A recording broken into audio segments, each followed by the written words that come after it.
تاریخ نے لکھا جب اللہ کے رسول حضرت محمد مصطفیٰ صلی اللہ علیہ وآلہ وسلم کے دور میں چاند گرہن یا سورج گرہن ہوتا تو آپ لمبے لمبے سجدے اور لمبے لمبے رکوع کیا کرتے اور رو کے اللہ سے فرماتے کہ اے اللہ میری امت کے گناہ معاف فرما، ہم پہ اپنا کرم فرما۔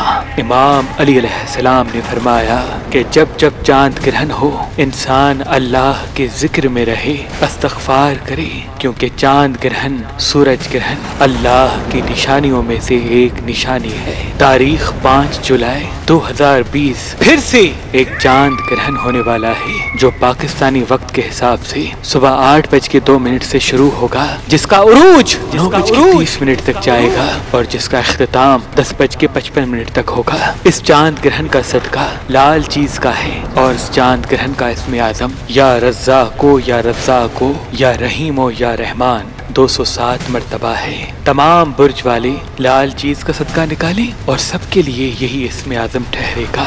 یہ گرہن زیادہ اثر France, USA، UK، Brazil, Algeria, Mexico, Cuba, South Africa, Spain, Morocco, Argentina وغیرہ پہ زیادہ اثر رکھے گا۔ دن کی روشنی کی وجہ سے یہ گرہن پاکستان اور آس پاس کے ممالک میں بھلے ہی زیادہ نظر نہ آئے لیکن اس کے اثرات باقی رہیں گے، کیونکہ یہ گرہن لیاب ہے، یعنی علم جفر کی روشنی میں جو گرہن 2 گرہن کے فوراً بعد لگے اس کو لیاب کہتے ہیں۔ یہ گرہن وہ لوگ جو حکومت کرتے ہیں، سیاست سے تعلق رکھتے ہیں، زبان کی مہارت رکھتے ہیں، ان کے لیے تھوڑا سا تلخ ثابت ہو سکتا ہے، لیکن دنیا کے ماحول اور بیماریوں کے اختتام کے لیے انشاءاللہ اللہ کی رحمت بنے گا۔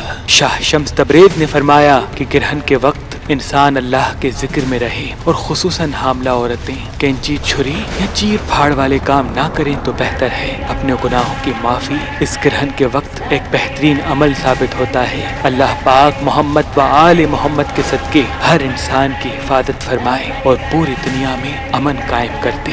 آمین ثم آمین، آمین ثم آمین، آمین۔